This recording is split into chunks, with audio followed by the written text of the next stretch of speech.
15 billion images were generated by AI in the last 1.5 years. For comparison, it took almost 150 years for humans to click 15 billion photographs. People are using text-to-image algorithms to generate an average of 28 million photos per day. All this is enabled by products like Adobe Firefly, MidJourney, DALL-E 2, almost all of them using some form of diffusion. This video will help you grasp the intuition and concepts behind diffusion. Let's jump right into it. Let's do a quick outline of things we are going to cover in this video, working backwards from our goal of understanding stable diffusion. On a high level, stable diffusion takes as input a prompt and outputs an image. We can think of stable diffusion as having two parts. One, to understand the prompts, and second, to generate the image. The part that understands the text prompt is powered by a model called CLIP. Well, specifically the generative pre-trained transformer that encodes text. The other part of CLIP is a vision transformer that encodes the image. The image generation is powered by a latent diffusion model, or LDM. The latent part refers to a speedup that involves autoencoders. It's actually a specific type of autoencoders called vector quantized variational autoencoders. And usually when we use autoencoders to reconstruct images, we're going to talk about convolutional neural networks. The diffusion process in itself consists of two stages. One is the forward diffusion. This is the easy part. And the next one is the reverse diffusion, which lies at the heart of the stable diffusion process. This in turn is powered by a UNet model, which is a specific architecture composed of numerous ResNets, which in turn is made up of deep convolutional networks. All of these, whether it be transformers, convolutional neural networks, or ResNets, at the end of the day are specific architectures of neural networks. So what we're going to do today is start with the diffusion models first, then move on to understanding the speedup and latent space, and finally talk about how we inject prompt text signals into the model. At each stage, we will go from the bottoms up, starting from the very basic and building up to a goal of understanding stable diffusion. Let's jump right into it with forward and reverse diffusion. Forward diffusion is simply a process of adding different amounts of random noises to images. We take an image, we generate a noise patch corresponding to the amount of noise we want to add to the image to create a noised image. We repeat this process on different amounts of noises and on different images. Backward diffusion, on the other hand, is taking the noised image and the amount of noise in the image and determining the exact noise patch that was added to the original image. While the forward diffusion process is relatively straightforward, you just add random amounts of noises to original images, the backward diffusion process requires us to build a machine learning model that can learn to take as inputs the noise image and the amount and predict the noise patch. To summarize, forward diffusion is the process of creating noise images starting from a original image. The backward diffusion process will take this noise image, run it past a model to generate the original image. The nuance being that the model doesn't really directly predict the original image, but the noise in the input image, so that you can subtract this noise from the input image to come to the original image. The main intuition being that over time, this model will become so good in taking a noised image and coming out with some reasonable image that we will be able to provide totally random noised images to it and come out with some reasonable images. Now, before diving into this model, let's do one more pass through of the forward and backward diffusion processes, this time adding a bit more details. The forward diffusion process, which is sometimes called as the noising process, is essentially a mechanism to generate the training data that is needed to train this model, which is used in the backward diffusion process. The backward diffusion process, on the other hand, takes an input, a noisy image, and the amount of noise in the image, and tries to predict the noise patch that is added to the image. The noise patch can then be subtracted from this original image, which I've copied over here, to come up with a denoised image. In a perfect scenario, this should be the original image because the model is trained to predict all the noise in the input image. But in practice, we have to repeat this process several times. We take a portion of this predicted noise patch, we subtract that from the original image, come with a slightly denoised version of the image, and assume the amount of noise is decreased by one iteration to, let's say, 99. We then take this and pass it back again to this model as an input. The model will again try to predict the noise in this slightly denoised image, and we then subtract this noise from this denoised image to come with a more denoised image. The idea is to keep iterating through this process until this amount of noise becomes zero, and then that becomes the final generated image. Now, this model is powered by a neural network architecture called UNet. Before we dive into UNet, let's do one final pass through of the diffusion process. Let's say we have two photos in a dataset, one of a poodle and the other of a Labrador. During the forward diffusion process, we generated training data by adding random noises of known magnitude to the original images. This now becomes our training data, which we use to train the unit. I skipped a few rows here, but if we add all the amounts of noises from 1 to 100 to the original images we will have around 2 into 100, 200 training rows in our training dataset. Note that the training data has the noised image and the amount of noise as input, and the exact noise patch that we added as the output, or the ground truth that we are training the model to predict. Once the unit is trained to predict the noise in a noised image, we move to the backward diffusion process. Let's say we passed a randomly generated noise patch with some arbitrary high amount of noise as an input to the unit. I made this red to denote that the model is now trained and we are using it to generate a prediction. The model predicts the noise in the input image, and we subtract a portion of the predicted noise from the input image to arrive at a slightly denoised version. We reduce the amount of noise by one time step, and we continue the denoising process by passing this again into the same unit model. Now imagine that we continue this denoising process through 100 steps. What do you think the final image will look like? Well, of course, a labradoodle. Something especially fascinating happens during this denoising steps as an outline emerges from this noise. Now this particular unit has only seen images of poodle and labradors in the training, so intuitively when trying to denoise a perfectly random noise, it might come up with a dog image that might not even be in the training dataset but be closer to a mixture of images that it has seen in the training dataset. Now with that intuitive understanding of diffusion, let's dive into UNIT.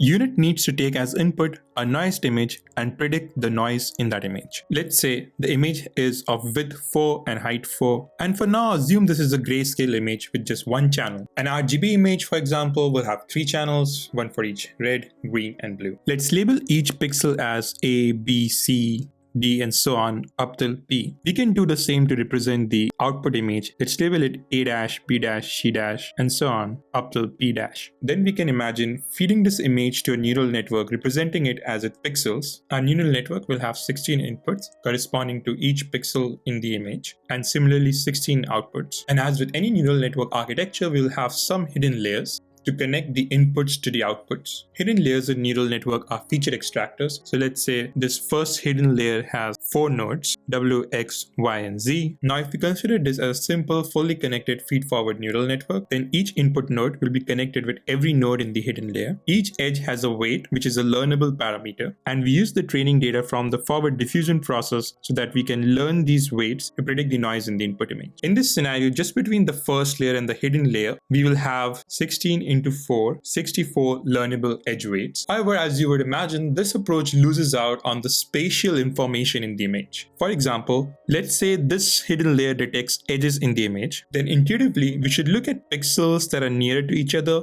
like A and B as opposed to say A and B.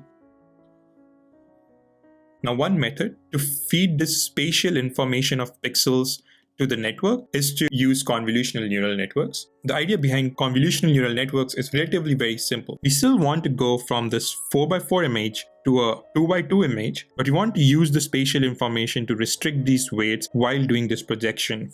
The way we do that is by using what is called a convolutional filter or a kernel. Let's say it's of size 3x3 as shown here. What we do is place this kernel starting from the top left of the image and calculate these pixel values. For example, to calculate W, we'll put this convolution on the top left, multiply A with W1, B with W2 and so on up till K with W9, and then add them all to come up with the value of W. What this means is in the calculation of the value of W, we do not use any information from these surrounding pixels. This is in contrast with the fully forward neural network where the calculation of the value of W depends on all the internal nodes which would come from faraway pixels. This is how convolutional filters help us to inject spatial information when calculating the hidden layers. X, Y, and Z are similarly calculated by striding this convolution filter through the image. So this gives us X, multiplying this with this gives us Y, and this with this gives us Z. Just to intuitively understand this convolutional operation compared to a regular feed-forward neural net, convolution operation is equivalent to forcing some of these weights as 0, so you don't train them, and making some edge weights, while trainable, explicitly equal in value. For example, A's contribution to W is determined by W1. So when you calculate W, you multiply W1 with A, but even B's contribution to X, because we are using the same kernel, it's limited by W1 because we multiply B with W1 when calculating X. So this weight, which in the feed-forward neural net would have been different, in a convolutional stays same. One thing to note is that while using convolution filter resulted in injecting spatial information, it reduced the number of trainable parameters from 64 in a fully connected feed-forward network to just 9, which seems counterintuitive because we know more the learnable parameters more powerful the network. The way we address this is by introducing multiple convolution filters and taking multiple projections of the image. You could think of each convolutional filter as trying to detect a specific feature. This might detect edges, this might detect highlights, and so on. So more the depth of the convolution filters, more the number of features the model can learn. One last nuance to note is that while we considered this to be a grayscale image, so we had one channel with 16 pixels, this could easily be an RGB image, which might have 3 channels, one for red, one for green, and one for blue. In that scenario, our convolutional filters would also be 3D, with each filter having the same depth as the number of channels. Now, with that introduction to convolution neural nets, let's introduce the full diagram of unit, which is made up of several convolution layers. Let's assume our noisy image is of dimension 572 by 572, and the model will predict the noise in this image. In case you're wondering, the shape of the architecture is the reason it's called a unit. The left part of the architecture is responsible for extracting features from the input image. You see that while it scales down the image to very low resolutions up to 32 by 32, it increases the number of channels to 1024. The right side of the image, on the other hand, is responsible for upsampling the intermediate features and producing the final output. Note that all convolutional filters have a 3x3 field of view, similar to the 4x4 to 2x2 projection that we just discussed using a 3x3 convolution kernel. You can also go from a 572 by 572 image to a 570 by 570 image, and so on. Also note that we're using 64 of these convolution kernels in the first block. Next, the max pool step reduces the dimension of the image into half, which is then compensated by doubling the channels using the convolution layer. While increasing channels make intuitive sense as it allows us to extract more features. For example, one channel can be detecting highlights in the image, the other could be detecting shadows, and so on. The reason we decrease the resolution is to increase the field of view because our convolutions are of a fixed 3x3 size. For example, if a convolution 3x3 filter is looking at this portion of the image and we want one of the features to learn about the face, then reducing the image resolution helps the same size filter have an increased field of view and capture more context. Now at the lowest part of the unit, we have 1024 channels. So at this point, the model has learned what is in the image, but now it has lost information of where it is in the image. So to get all the lost details from downsampling, we use what is called residual connection. That's why these blocks are often referred to as ResNets. What these connections do is simply take information from the previous time step and just slap it at the back and use convolution layers to mix that information with the image. This allows the models to get pixel perfect information of where the noise is present in the input image. Finally, one piece of input that we are missing into our unit is the amount of noise. Recall that during the backward diffusion process, we not only provide the noisy image, but also the amount of noise in that image so that the model is able to do a good job in predicting the noise present in the image. The way we provide that information to the unit is by encoding the amount of noise in a vector and then just repeatedly adding that vector to the image data at every point in the unit where it changes the resolution to really drill the information into the net. Now let's zoom out and see how all this ties in. So in the backward diffusion phase, we started with some random noise and some amount of noise. We pass it to the unit. The unit predicts the amount of noise present in the input image. We subtract a portion of this predicted image from the input image to come up with a slightly denoised version of the image. We reduce the amount of noise by one time step. We pass this information to the unit along with the noisy image. It again predicts some amount of noise in the input image. We subtract a portion of that noise from the input image to come up with slightly more denoised image, and we continue doing so for, let's say, 100 steps to finally come out with the generated image. So maybe you're already thinking at this point, this whole process seems not very efficient, especially with very high resolution images. This could be an extremely slow process. So in order to speed up this diffusion process, we move away from the pixel space to a less data, more efficient space. Let's talk about latent diffusion models. The idea is that although natural images are usually high dimensional, for example HD or 4K images, they have many redundant details that could be compressed or statistically filled out. So to compress the image, we use a special type of neural network architecture called Autoencoders, which compresses a high dimensional image to a lower dimensional latent space. This is called the encoder, and is then able to uncompress that image back to the original image. This is usually called the decoder. So autoencoders are simply trained to copy the input to its output. Do note, as we are dealing with images, all of these layers are convolutional neural nets.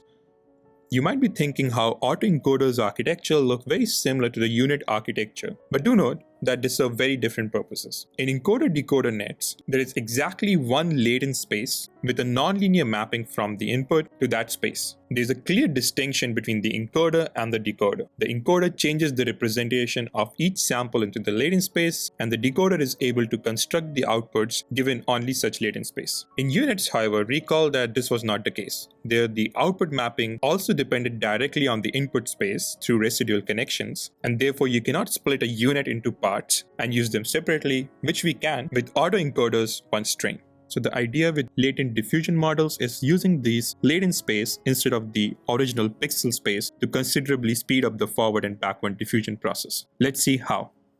In the forward diffusion or the noising process, we now first use the encoder part of the autoencoder to get latent representation of images in pixel space. Here I denote an image is in the latent space by drawing this box around it. We then carry on the noising process in the latent space. Note that this means that the unit model, which is then trained using the training data from the forward diffusion process, will be trained to detect noise in noisy image in the latent space. Similarly, in the backward diffusion or the noising process, we now start with the random Gaussian noise in the latent space, and at the end of the denoising process, we pass the output through the decoder part of our autoencoder to get the final output back in the pixel space. This latent space optimization reduces the amount of data in the whole diffusion process by almost 1/50. One nuance to note is that during both forward and backward diffusion process, it is the unit that is trained and then used for prediction. Meanwhile, the weights of our encoder and decoder remain frozen. With this, we have finally covered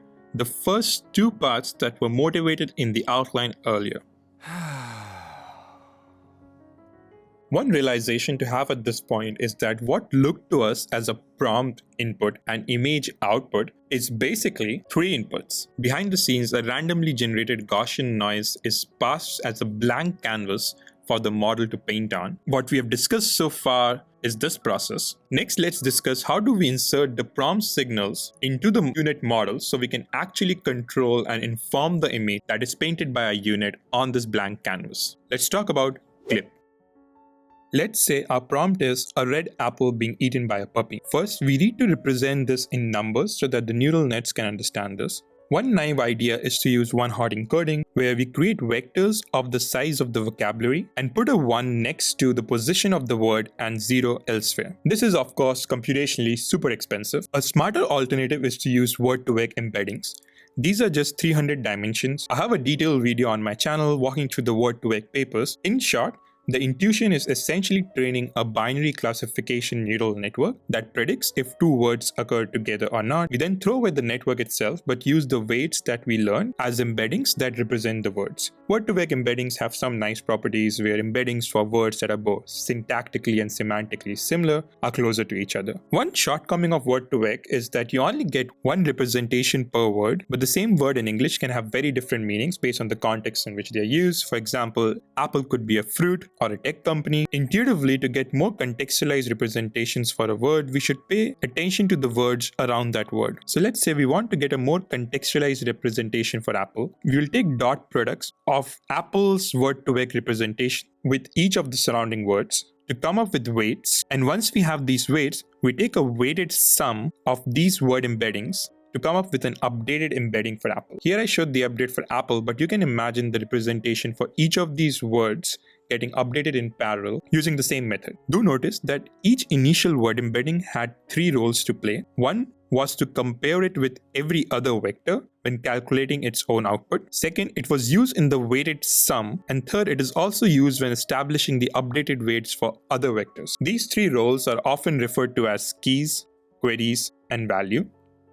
Attention here might remind you about convolution. In convolution, we were using these kernels to extract features from images using relationships between pixels depending on their relative spatial position. Similarly, in attention, we are extracting features from phrases using relationships between words depending on their embedding vectors. One thing that is missing here is the knowledge of the position of the word. Similar to how in unit we would add the amount of noise in each iteration of the backward diffusion as a positional embedding, here we add the position of the word in the phrase to its word-to-vec representation before passing it through the attention layer. Finally, you do want these contextualized embeddings to go through their individual feed-forward neural networks before coming up with the updated prompt embedding. This whole architecture is commonly referred to as a transformer block. Do check out my video on ChatGPT for a more detailed walkthrough of the transformer block. A generative pre-trained transformer, for example GPT-3, is nothing but stacking these transformers on top of one another. The end goal here is to come up with a prompt embedding that is highly informative. There is one more really clever update that we do on this prompt embedding before feeding this into the unit model in our backward diffusion process. Let's talk about vision transformers.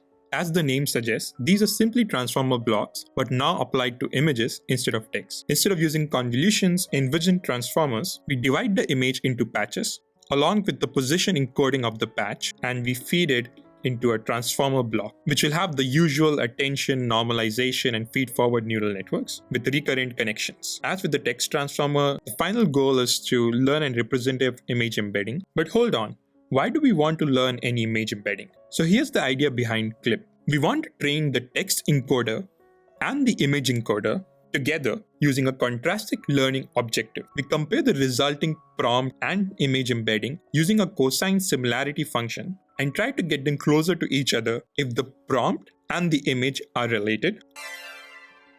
Obviously, when we begin the training process for the CLIP model, the similarity will be low, even if the text describes the image perfectly. We update the two models so that the next time we embed them, the resulting embeddings are similar to each other. By repeating this process across a large dataset, we end up with the text encoder and the image encoder being able to produce embeddings where an image of a puppy eating a red apple and the sentence "a red apple being eaten by a puppy" produce embeddings that are very similar. Once the training is completed, just like in word-to-vec, where we throw away the network and use the word-to-vec embeddings in the downstream task, here we just really care about this prompt embedding, which we will feed to our unit network. Let's see how we feed these prompt embeddings from the CLIP text encoder into our unit using cross-attention. This was the unit block we last discussed. Now we modify it to incorporate the prompt embeddings from the CLIP text encoder. We inject those embeddings into the unit multiple times using attention layers. These attention layers are going to extract the relationships between images and the prompt so that features in the image get influenced by the most important and relevant features in the prompt. Note that the ResNet block does not directly look at the prompt. It's the attention layer that merges those prompt representations with the latents, and now the next ResNet block can utilize the incorporated prompt information in its processing. So that's it. Let's tie it all together for one last time.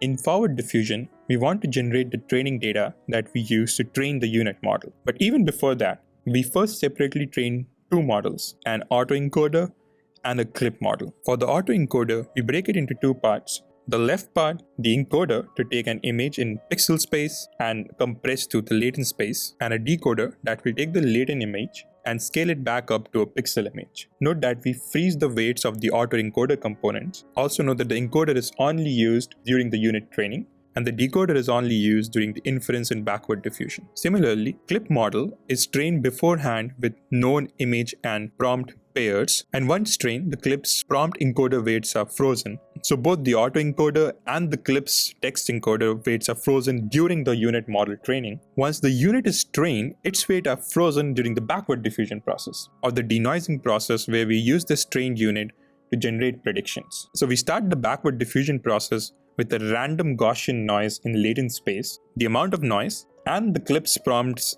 encoder embeddings. The denoising process is essentially running through the same unit through several steps, each time reducing the amount of noise in the input image. One thing to note is that the prompt embedding is the same on each time step to really drill the information into the unit.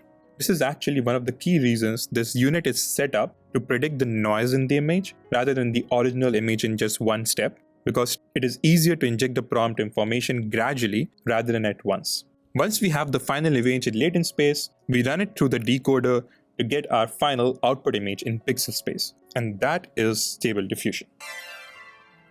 Do all of these networks and components sticking together seems hacky, or something really beautiful? I don't know. It works. The results are convincing. Just look at this. If this video was helpful, please consider to like it, and if you want to see more videos like this, consider subscribing to the channel. See you around.